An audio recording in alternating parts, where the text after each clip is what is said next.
Euradio présente Les éclaireurs du voyage. 3 minutes d'évasion en Europe et dans le monde, Stéphanie Taupin. Bonjour Stéphanie Taupin. Bonjour Laurence. Vous êtes cofondatrice de l'agence Les éclaireurs du voyage et aujourd'hui vous nous emmenez à Alghero. Oui Laurence, direction la côte ouest de la Sardaigne et les Trois Sœurs, Alghero, Castelsardo et Bossa. Alors qu'est-ce qu'elles ont de particulier ces trois villes, Stéphanie ? Allez, honneur à Alghero, c'est la capitale de la Riviera del Corallo, la côte de corail. Ce qui marque en arrivant à Alghero, ce sont ses remparts et ses toits rouges. Puis quand on prend un peu le temps de flâner dans le dédale des petites rues pavées de la vieille ville, on se retrouve sur quelques centaines de mètres à peine devant de belles bâtisses religieuses. La cathédrale de la Immacolata Concezione, l'église de Nostra Signora del Carmelo, l'église de San Francisco.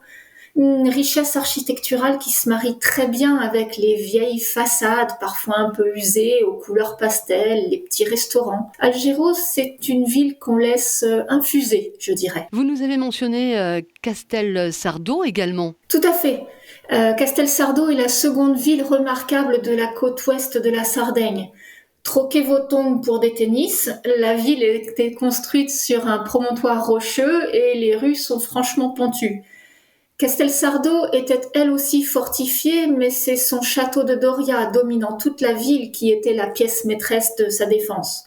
Aujourd'hui, on apprécie simplement la beauté de son point de vue sur la côte et on y découvre aussi dans son musée un savoir-faire transmis de génération en génération, le tissage des roseaux. On voit bien sûr facilement les paniers sardes suspendus un peu partout, mais l'exposition d'un bateau entièrement en roseaux est vraiment surprenante. Sa forme rappelle même les embarcations du lac de Titicaca au Pérou. Pour profiter de Castelsardo, il faut aussi prendre un peu de recul le soir venu pour admirer les lumières qui lui donnent vie. Et la troisième sœur alors, Stéphanie ?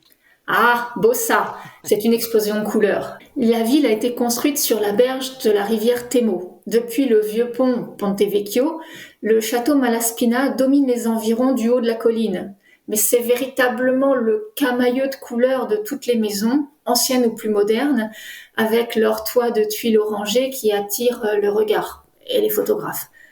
Avec ses palmiers et ses barques amarrées, Bossa a un côté moins officiel, plus vacances.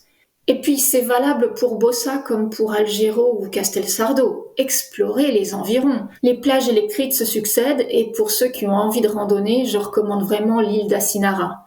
Les sentiers longent la côte sauvage, traversent dans les terres, la garrigue vert foncé contraste avec le turquoise de l'eau.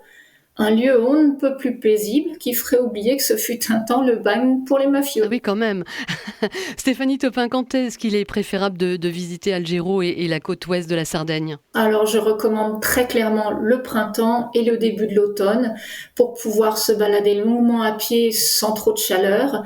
Et puis c'est aussi après l'été que l'accueil sarde s'apprécie le mieux. Merci beaucoup Stéphanie Taupin. Je rappelle que vous êtes la cofondatrice de l'agence Les éclaireurs du voyage. À très bientôt Laurence. Euradio vous a présenté Les éclaireurs du voyage. À retrouver sur les sites web et réseaux sociaux d'Euradio.